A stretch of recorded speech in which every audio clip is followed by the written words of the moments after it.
Se eu contar isso agora, é porque eu já aceitei que tem coisa que não tem mais volta. Não era nem para eu estar naquele posto. Eu não costumo parar naquele trecho da estrada entre Rondonópolis e Alto Araguaia, porque todo mundo sabe que ali, depois das 10 da noite, não aparece mais ninguém. Nem alma viva, nem viatura, nem cachorro, só o breu e o mato. Mas naquela madrugada eu simplesmente acordei ali, com o motor desligado, farol apagado e o som da geladeira de cargas unindo baixo. A sensação era de que eu tinha dormido só 5 minutos, mas o relógio do painel dizia que já era quase 4 da manhã. Foi quando eu olhei para o retrovisor externo e vi uma luva pendurada, de couro escuro, daquelas boas, com a costura reforçada. Estava presa pela aba na quina do espelho, como quem pendura de propósito. Aquilo não era meu, e o que me incomodou mais não foi nem o fato de estar ali. Foi o fato de eu não lembrar de ter parado. Não lembro de descer do caminhão. Não lembro de ter comido, abastecido, nada. Simplesmente estava ali e a luva também. Desci do caminhão devagar, sem entender ainda se estava sonhando ou se tinha perdido alguma coisa do meu juízo. O posto estava apagado. Nenhuma luz no pátio, bomba desligada, loja de conveniência trancada, nem caminhoneiro cochilando. Nada. Só o meu bruto ali, desligado, e aquela luva pendurada do lado direito. Peguei ela. Era estranhamente bem conservada. Sem cheiro de óleo, sem rasgo, macia por dentro. Dei uma olhada no chão, procurei algum sinal de outro caminhão, outro rastro, mas não tinha nada. Só eu mesmo. E agora, aquela luva na mão. Guardei no console do painel. Pensei que talvez tivesse sido alguma pegadinha ou alguém confundiu meu caminhão com o dele. Eu ia deixar no próximo posto e pronto. Só que não foi bem assim. Voltei para rodar, mesmo meio grogue. Devia estar mais cansado do que imaginava. A estrada ainda estava escura, mas o sono já tinha ido embora. Ou pelo menos eu achei que tinha. Até que, quase sem perceber, notei uma coisa estranha. Eu troquei a estação do rádio sem querer. Foi automático. Eu nem lembrava de ter mexido no botão. Na hora achei que esbarrei sem ver. Mas quando fui pegar o copo d'água com a mão direita, ela estava firme demais, apertando o volante com uma força que eu não costumo fazer. Parecia que tinha uma tensão nela, como se estivesse travada. Até doía um pouco na parte de cima, próximo dos dedos. Parei em Primavera do Leste para esticar as pernas. Quando fui descer, reparei que a luva estava de novo ali, em cima do banco do passageiro. Eu juro que tinha deixado ela no console do painel. Estava certo disso. Botei de volta no porta-luvas e fui tomar um café. Tentei nem pensar mais nisso. Mais tarde, com o dia claro e a estrada mais tranquila, voltei a sentir aquela coisa na mão. Só na direita. Era como se a pele estivesse formigando por dentro. Tipo quando a gente dorme em cima do braço e acorda com ele dormente, só que com tudo funcionando normalmente. A diferença era que, de tempos em tempos, parecia que eu fazia coisas sem perceber. Buzinei uma vez para um carro que nem estava fazendo nada. Fui perceber só depois. Gritei com um frentista porque ele demorou e isso não é do meu feitio. Encarei um cara no posto como se estivesse querendo briga. Até eu me assustei com o jeito que eu estava olhando para ele. Comecei a pensar que era estresse, ou talvez alguma coisa que eu comi, mas no fundo, eu já sabia que era outra coisa. Eu só não queria aceitar. Na outra noite resolvi dormir num pátio de posto maior. Fiquei horas olhando para a luva. Ela estava ali de novo, dessa vez no bolso da minha jaqueta. Eu nem lembrava de ter colocado. E comecei a pensar que talvez estivesse ficando maluco. Decidi jogar fora. Joguei num lixo bem longe do caminhão, perto da cerca. Voltei, tranquei a cabine e fui tentar dormir. De madrugada, acordei com a mão direita presa. Ela estava presa na minha garganta. Não foi sonho. Eu acordei com a minha própria mão apertando meu pescoço. Forte. Me soltei desesperado. Caí do beliche. Bati o joelho na caixa de roda. E lá estava ela. A luva. Na mão. Tirei. Joguei no chão da cabine. Fiquei olhando para ela como se fosse um bicho e comecei a chorar. Eu não sou de chorar, mas chorei, de medo. No dia seguinte, segui viagem feito um zumbi. Eu sabia que tinha que me livrar daquilo. Parei num ferro velho na beira da BR, lugar meio escondido, velho conhecido dos motoristas que querem sumir com peça sem fazer pergunta. Falei pro dono do lugar que queria deixar uma coisa lá, e ele, ranzinza, só pediu para ver. Quando mostrei a luva, ele parou. Ficou olhando e depois de uns segundos soltou um: "De novo isso?" Pedi para ele explicar. E ele disse que já tinham tentado deixar essa luva lá antes, que era de um caminhoneiro que não aguentou o próprio peso, que largou o caminhão naquele mesmo posto onde eu acordei anos atrás. Ele disse que a luva apareceu no painel do caminhão dele uma semana antes daquilo acontecer, que depois outros caras encontraram a mesma luva, tentaram vender, queimar, esconder, mas que ela sempre voltava. Sempre com aquele mesmo cheiro de couro novo, costura apertada e sem sujeira nenhuma. Eu perguntei por que ele não queimava logo aquilo, e ele respondeu só com um olhar. Baixou a cabeça e saiu andando. Fui embora de lá com a luva embrulhada em plástico e trancada no fundo da carga. Achei que podia isolar ela, mas aquela noite foi a pior. Acordei com marcas no braço esquerdo, umas marcas de unha, como se alguém tivesse tentado me segurar. Mas eu estava sozinho. O volante tinha marcas vermelhas e meu rosto parecia mais velho, cansado, olheira funda, como se eu tivesse vivido 3 dias em um. Foi a última vez que tentei resistir. No dia seguinte, ela já estava de novo na minha mão e mais apertada, como se tivesse encolhido, colado na pele. E o pior, eu não senti ela entrando. Eu só acordei, com ela lá, como se fosse parte de mim.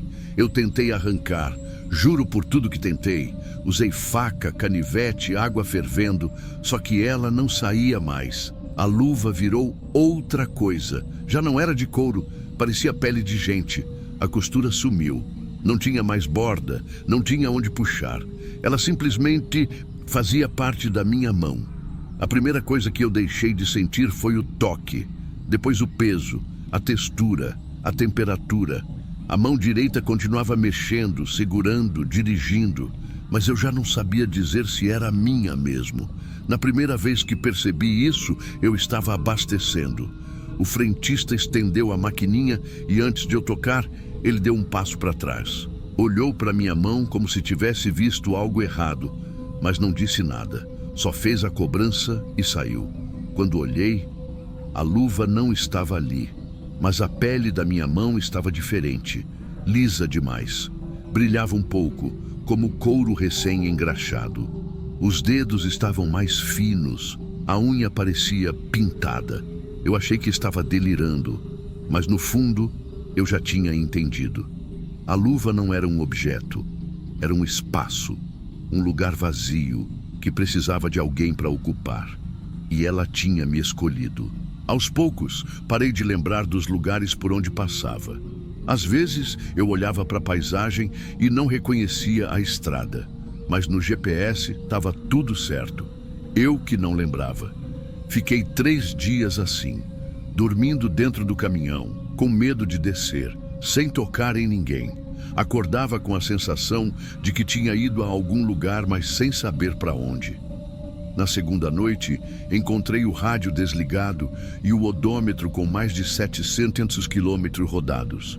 Mas não lembrava de ter saído do posto onde parei. Foi aí que comecei a me gravar. Coloquei o celular para filmar enquanto eu dormia. A primeira madrugada não mostrou muita coisa, só eu me virando de um lado para o outro. Na segunda, eu aparecia sentado no banco parado.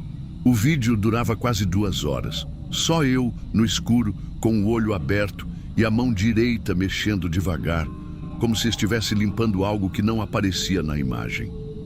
Na terceira gravação, eu chorei assistindo.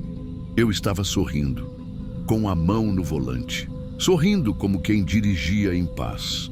Mas o que mais me gelou foi o detalhe no final.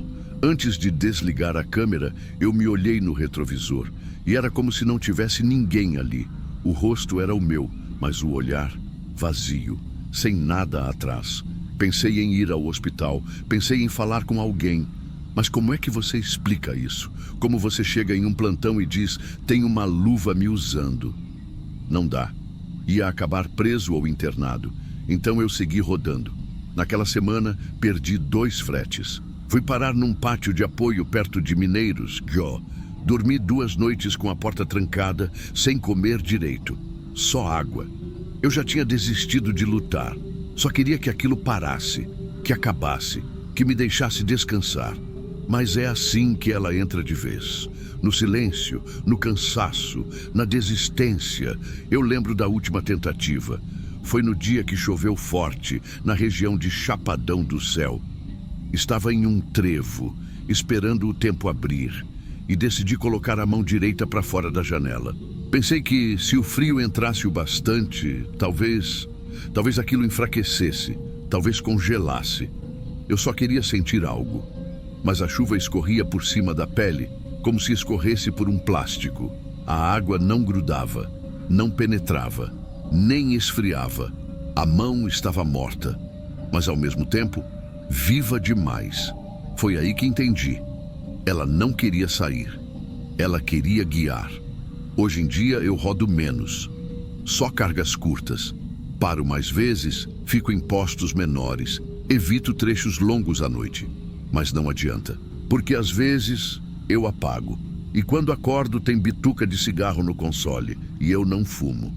Tem restos de lanche no banco e eu não comi. Tem perfume de mulher na cabine e eu estava sozinho. Já encontrei marcas de unha na cortina do beliche. Uma vez encontrei um bilhete dobrado no porta-luvas. Estava molhado, como se tivesse saído da chuva. A letra era fina, redonda, só dizia: "Você me achou, agora dirige." Eu queimei esse papel, com um isqueiro, várias vezes. E ele não virou cinza, só escureceu como couro chamuscado. Desde então parei de lutar. Hoje eu uso a luva todo dia. Quer dizer, eu não uso. Ela já está aqui, colada, parte de mim. Tem dia que acordo com a mão no volante. Outros dias, segurando o retrovisor pelo lado de fora, como se eu fosse pendurar de novo. Como se eu fosse deixar para outro encontrar. Mas eu nunca deixo, porque eu sei como começa. É sempre assim. Você acorda num lugar onde não lembra de ter parado. Olha para o lado e tem algo no retrovisor que não era seu. Não é só uma luva, é um espaço, um lugar esperando alguém que não aguente mais lutar. E quando ela entra, você continua dirigindo, mas já não é você que escolhe para onde vai.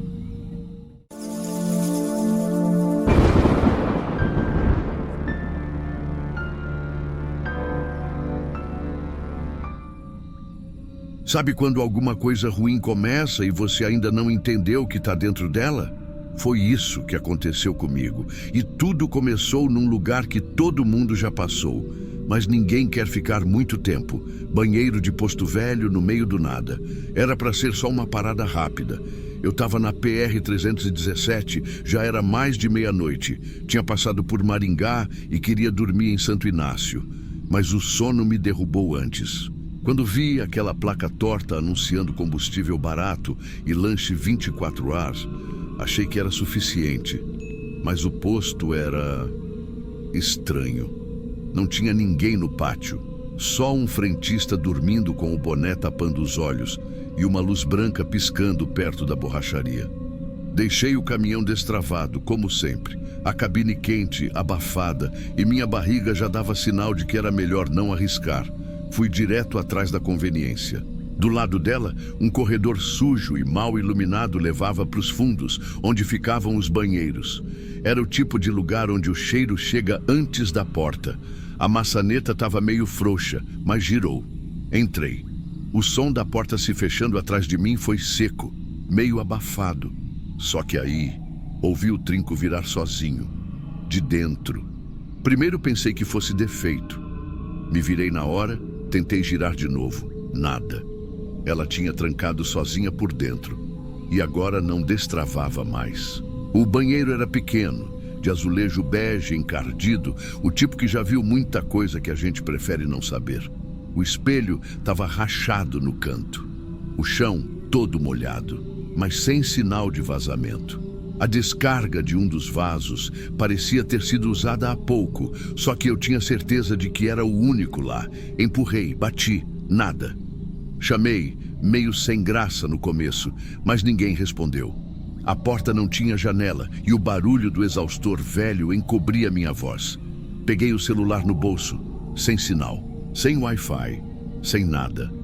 A sensação de estar completamente isolado bateu forte. Respirei fundo e tentei manter a calma. Já fiquei preso em lugar pior. Mas ali dentro, o ar era diferente, pesado. Não era só o cheiro de esgoto, era um abafado estranho, quente demais para a madrugada. Eu suava, sentia a camisa grudando nas costas. O chão parecia esquentar. Aí, a descarga disparou sozinha. O som seco, forte, como se alguém tivesse acabado de usar, mas ninguém tinha entrado. Dei 2 passos para trás, olhando para o canto. Vasculhei cada cabine, só tinham 2. Uma sem tampa, a outra com a porta quebrada, as 2 vazias. Mas eu ouvi a respiração, baixa, raspando, vindo de cima, da grelha de ventilação toda entupida de sujeira. Na hora, falei em voz alta que era pegadinha, que eu ia derrubar a porta. Só que o som da minha voz parecia menor ali dentro, como se as paredes sugassem. Bati de novo. 1, 2, 3 vezes. O trinco não cedia. Chutei. A maçaneta quebrou. Continuei chutando com raiva. Nessa hora, o chão molhado me fez escorregar de leve e bater o ombro na parede. Apoiei a mão e senti um filete de água fria escorrer. Olhei para cima, nada pingava. Olhei para o lado, uma mancha escura descia da rachadura do azulejo. Devagar, como se tivesse vida própria. Voltei a tentar a porta. Minhas mãos tremiam, meus dedos começaram a doer. Eu tremia inteiro e nem era mais de medo, era de algo mais fundo, agonia. De repente, senti um empurrão, forte, seco, como se alguém tivesse me jogado contra a parede. Caí no chão, bati a perna, tentei me apoiar. Arranhei os braços no rejunte solto. O sangue escorreu. Levantei, girando os olhos. Gritei, berrei, mas parecia que nem eu me ouvia mais. O espelho. Olhei para o espelho rachado e tinha alguém atrás de mim, não inteiro, não nítido, um vulto escuro, parado no canto do banheiro, onde só tinha parede. Virei o corpo com tudo. Nada, só o filete de água e um barulho baixo de alguém fungando. Tentei bater de novo na porta, já sem força. Minhas mãos estavam machucadas. E aí, escureceu. Não sei se foi desmaio, se foi medo, se foi o calor. Só sei que apaguei. E quando voltei, estava deitado no chão, o rosto colado no azulejo gelado, um zumbido no ouvido e uma voz bem longe, como se viesse debaixo da terra ou do teto. Levantei devagar, o trinco ainda travado, mas agora tinha batida do lado de fora. Alguém tentando entrar. Corri e gritei, socando a porta, pedindo ajuda, mas ninguém respondia. As batidas continuaram. 3, depois mais 3, sempre no mesmo ritmo, como se fosse um código. Encostei o ouvido na porta. Silêncio. Encostei a testa, chorando. E aí, a porta abriu. Sozinha. Sem tranco. Sem som. Como se nunca tivesse trancado. E o sol já estava nascendo. Eu saí devagar, como quem sai de um cativeiro. O ar do lado de fora cheirava diferente. Fresco. Vivo. O caminhão estava lá, no mesmo lugar. Mas o detalhe estava no vidro da cabine. Tinha uma marca de mão. De dentro, e eu não deixei aquilo ali. Quando eu vi a marca no vidro, a primeira coisa que pensei foi que alguém podia ter entrado no caminhão, mas não fazia sentido. Ele estava trancado do lado de fora. E mais, a marca era por dentro. Era uma mão, fina, suja, com os dedos longos, tão marcada que dava para ver até as dobras da palma. Encostei com cuidado, comparei com a minha. Não era igual. Aquilo não era meu. Eu sentei no banco do motorista e só fiquei olhando para frente, respirando como se tivesse corrido uma maratona. Não dei partida, não liguei o rádio, só fiquei ali, tentando entender o que tinha acontecido. E quanto mais eu pensava, mais certeza eu tinha de que não estava sozinho naquele banheiro. Não era só pânico. Eu conheço meu corpo, conheço minha cabeça. Já passei por acidente na estrada, por problema com passageiro, por hora extra virando dia, mas nada, absolutamente nada, me travou por dentro como aquilo. Liguei o caminhão e fui embora sem olhar para trás, mas toda curva, toda lombada, eu sentia como se tivesse peso extra na boleia. Não barulho, não respiração, presença. Eu cheguei no destino bem mais tarde do que devia. O tempo que perdi dentro daquele banheiro não bate com o relógio. E ninguém do posto veio falar nada. Ninguém me viu preso. Nenhum funcionário apareceu. Mas o detalhe que não me sai da cabeça é outro. Quando fui tomar banho no pátio do destino, vi os machucados no braço, as unhas arranhadas, a pele roxa perto da costela e as marcas das 2 mãos no ombro. Como se alguém tivesse me segurado contra a parede. Não mostrei para ninguém, não falei com ninguém. Fiquei 2 semanas sem rodar de madrugada. E mesmo assim, demorou para dormir em paz. Toda vez que eu fechava o olho, eu ouvia o som da descarga disparando sozinha, ou o som abafado de respiração vindo da parede. Depois daquele dia, nunca mais entrei em banheiro de posto se não fosse banheiro novo, com porta de vidro ou janela. E mesmo assim, se puder, eu prefiro fazer na beira da estrada. Com sol, com chuva, com mosquito, não importa. Porque o que ficou em mim não foi só o susto, foi a sensação. Aquela ideia sufocante de que alguém já estava lá dentro, esperando eu fechar a porta. E é isso que me arrepia até hoje. Porque não foi o banheiro. Não foi o local, foi eu. Fui eu que fui escolhido para entrar, ou para trocar de lugar. Tem caminhoneiro que conta a história de assombração na estrada. Eu não vi fantasma, mas vi uma coisa, o espelho mostrou. O que não devia estar lá, estava atrás de mim. E até hoje, se eu escutar uma descarga sozinha, ou se o trinco de alguma porta bater com força, eu travo. Na hora.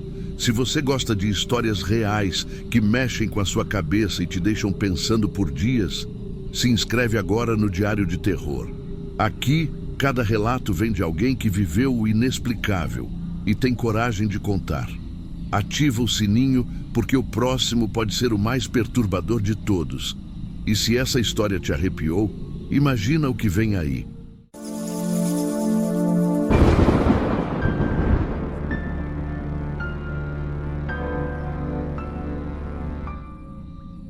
Eu comecei a desconfiar de verdade no 3º dia, mas o primeiro sinal foi numa terça de madrugada, num posto perto da saída de Manhuaçu.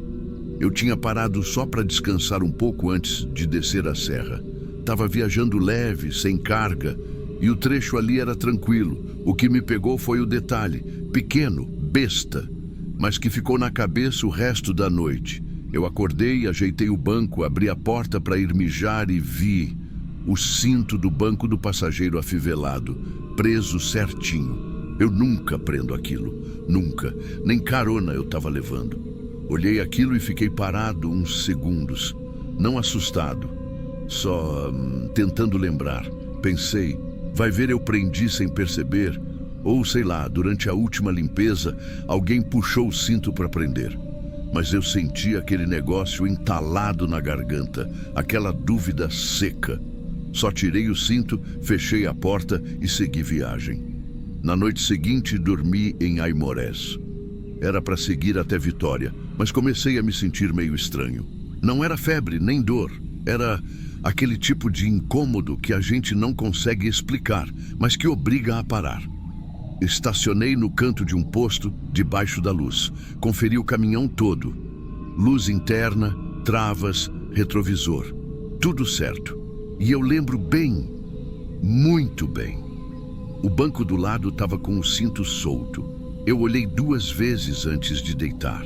Juro por tudo. Acordei de novo umas 4 da manhã. Não pelo horário, nem por barulho. Foi por causa do cheiro. Um cheiro que veio do nada e entrou forte na cabine. Cheiro de shampoo, aquele cheiro meio floral, meio doce, e o cinto preso de novo, igualzinho. Dessa vez, meu estômago gelou. Não sei explicar o porquê. Eu só travei. Senti uma coisa pesada atrás do peito. Abri a porta devagar, saí e fiquei um tempo encostado na lateral da carreta, sem coragem de entrar de novo. Deu até vergonha, sabe? Medo de quê? Do cinto? De um cheiro? Mas tem coisas que a gente sente e sabe, mesmo sem ver. Eu voltei para dentro, destravei o cinto, abri os vidros, deixei o ar correr e tentei pensar em algo lógico. Talvez alguma corrente de ar, sei lá. Talvez eu tenha aprendido dormindo, mas aquele perfume ainda estava ali.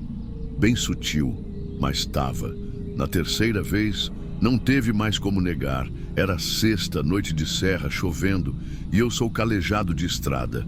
Mas naquela noite eu estava agoniado. Uma angústia surda no estômago, como se tivesse alguém esperando por mim lá em cima. Parei numa curva velha, conhecida de quem faz a BR-262 há anos. Um mirante velho, desativado. Lugar de lembrar e esquecer coisa, dependendo de quem passa.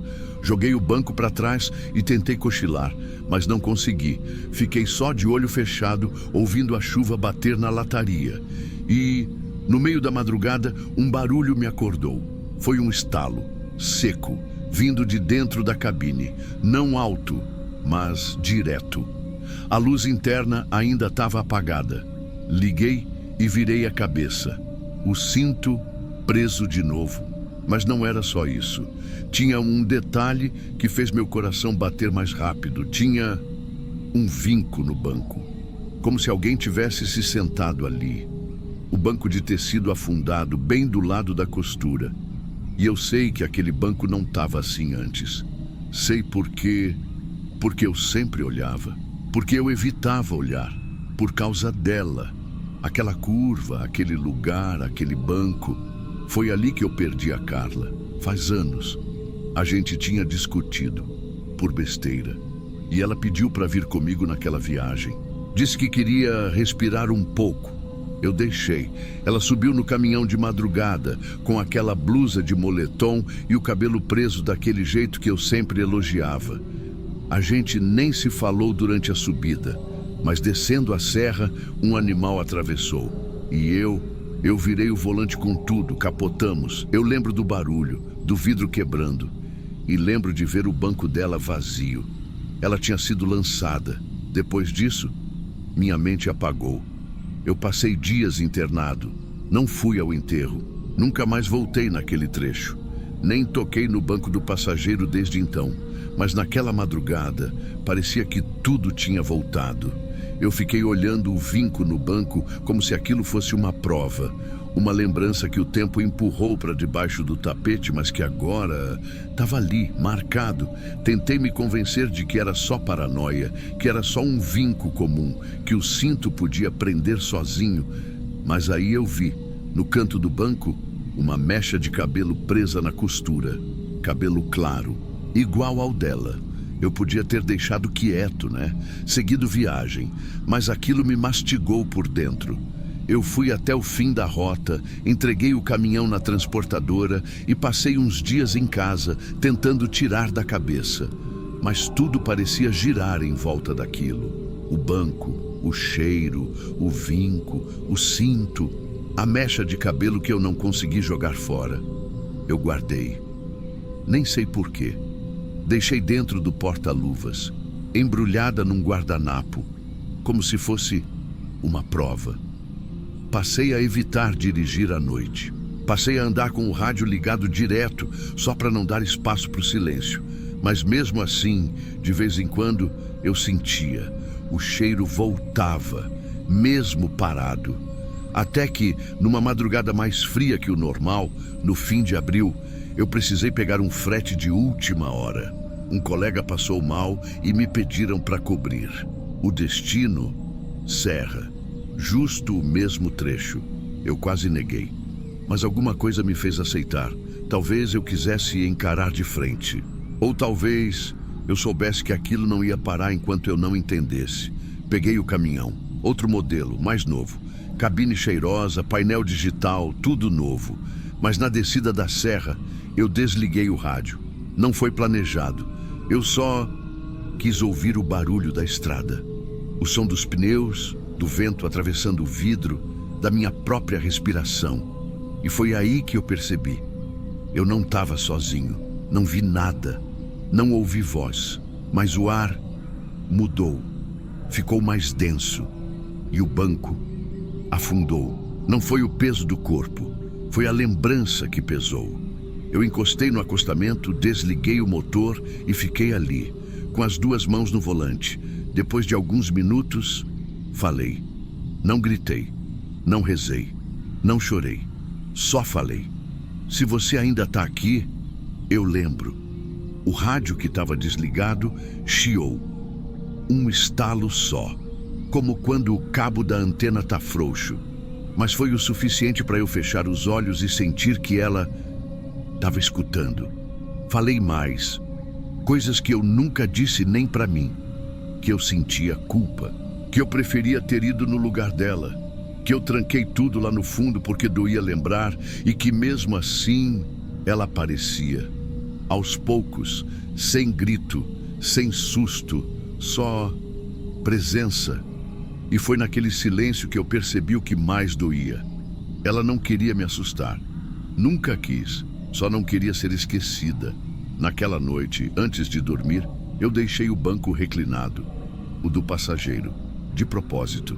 De manhã, ele estava em pé de novo. E com o cinto afivelado. Mas teve mais uma coisa. No tapete, perto do porta-copos, tinha um batom. Vermelho fechado. Tampa torta. Era o mesmo que ela usava quando a gente se conheceu. Eu fiquei olhando aquilo por muito tempo. Nem peguei, nem joguei fora. Só deixei ali, como quem entende que tem coisa que a gente não carrega, mas também não se livra. Desde então, o cinto nunca mais apareceu preso, mas o cheiro ainda volta, às vezes. Principalmente nas madrugadas frias, quando eu encosto o caminhão na beira da estrada e fecho os olhos só por uns minutos. Aí eu lembro do silêncio, do rádio chiando, do banco com o vinco, do batom e do que nunca foi embora de verdade.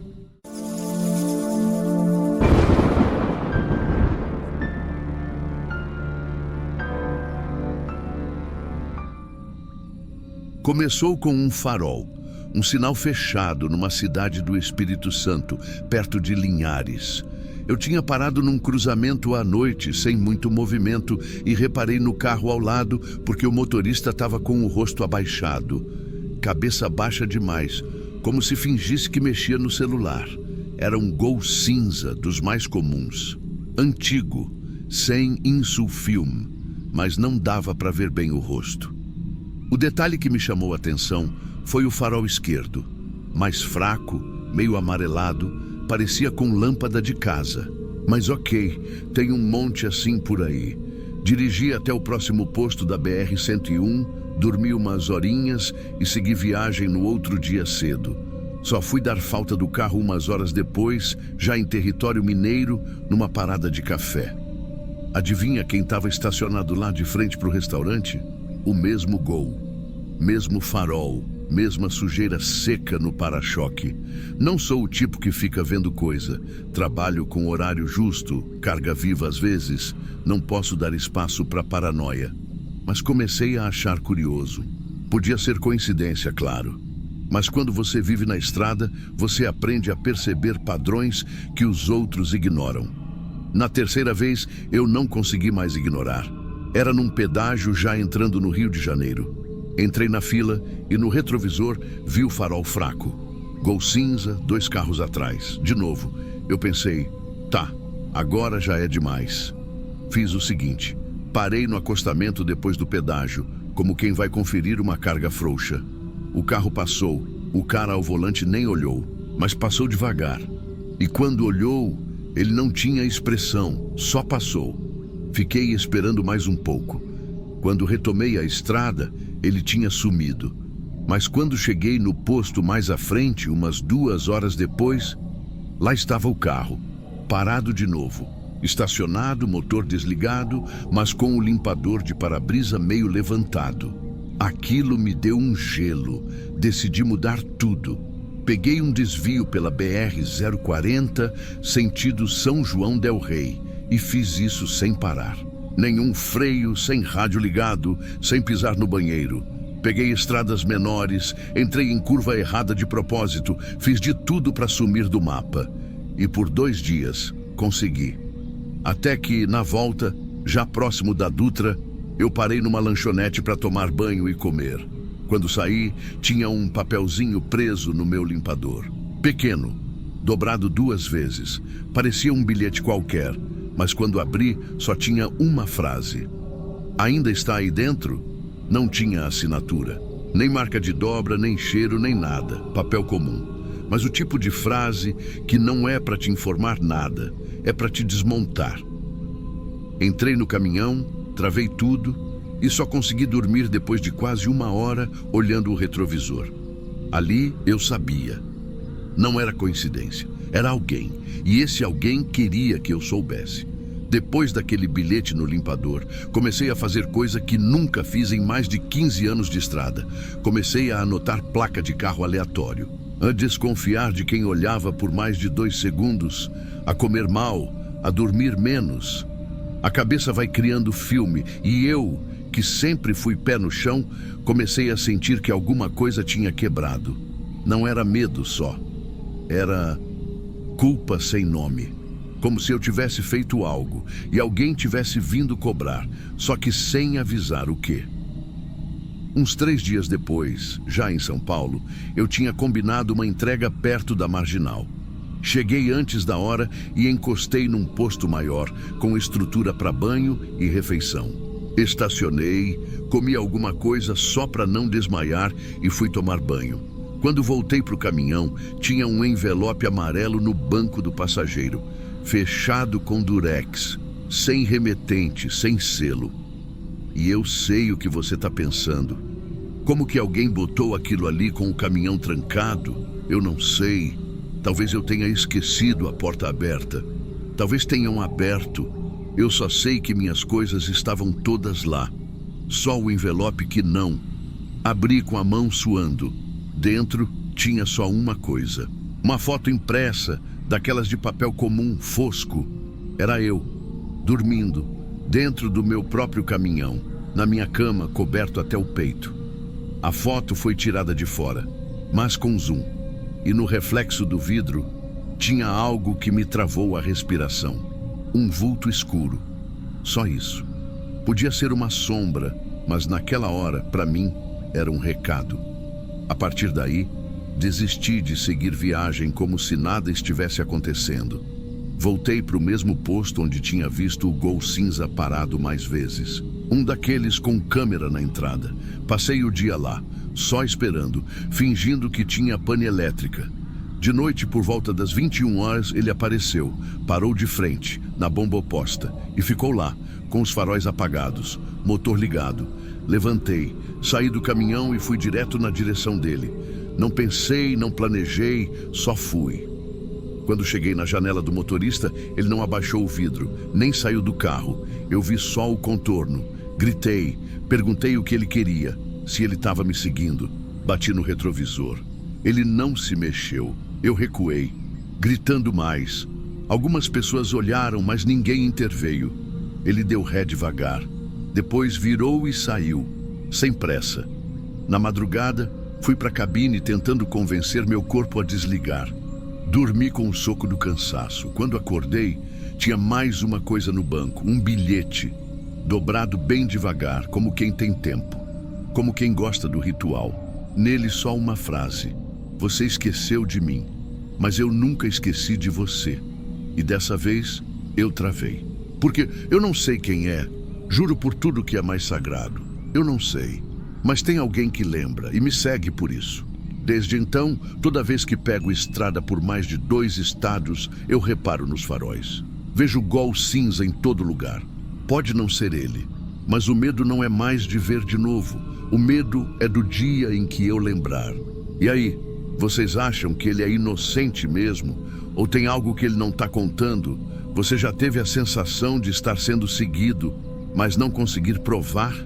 Conta aqui nos comentários. E olha para o retrovisor antes de sair do vídeo. Vai que...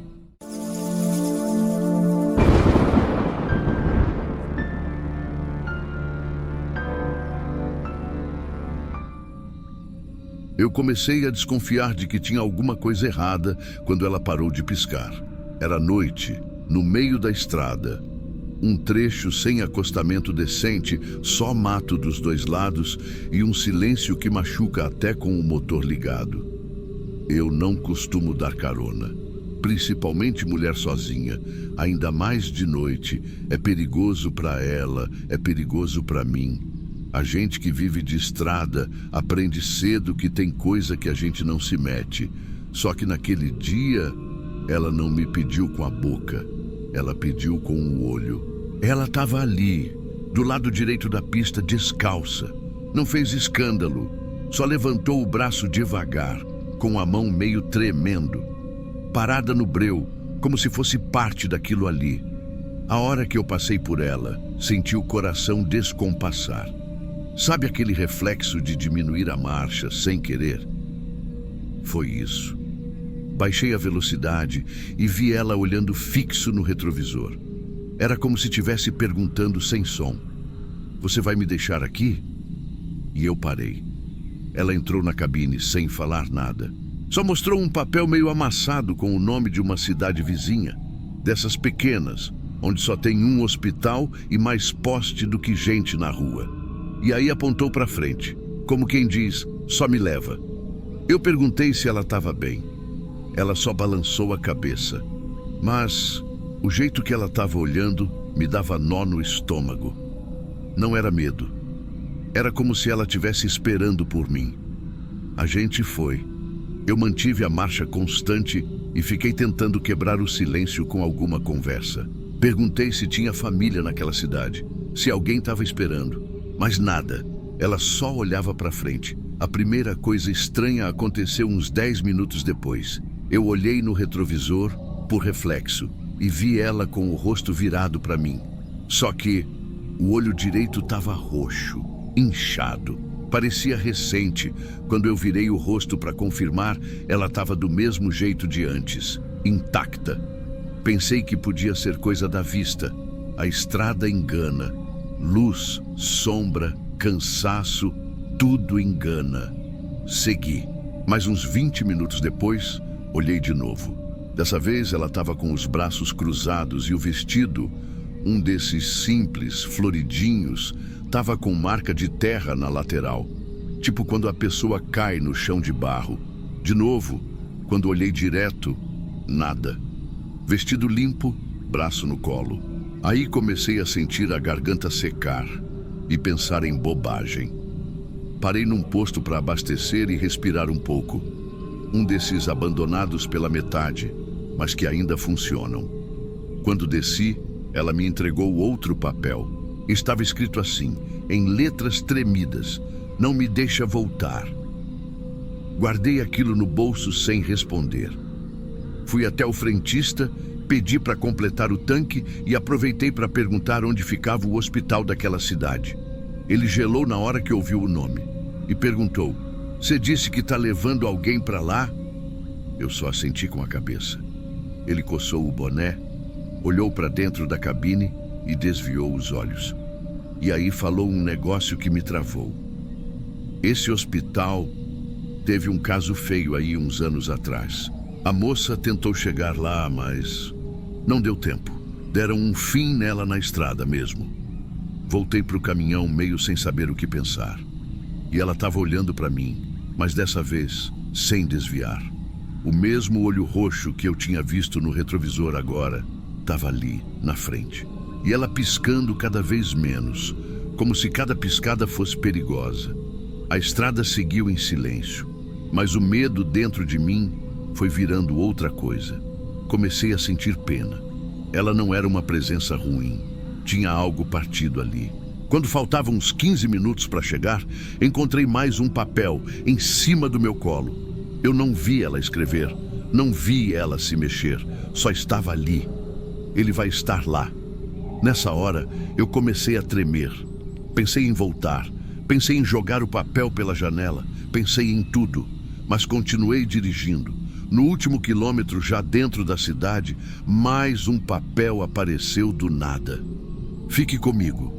Cheguei no hospital e parei no recuo da ambulância. Era um lugar antigo, de janelas de madeira e muro baixo. Só de estar ali, já dava vontade de ir embora. Entrei. Pedi informação. Falei que tinha uma moça comigo, que precisava de ajuda. A recepcionista me olhou estranho. Perguntou o nome. Eu não sabia.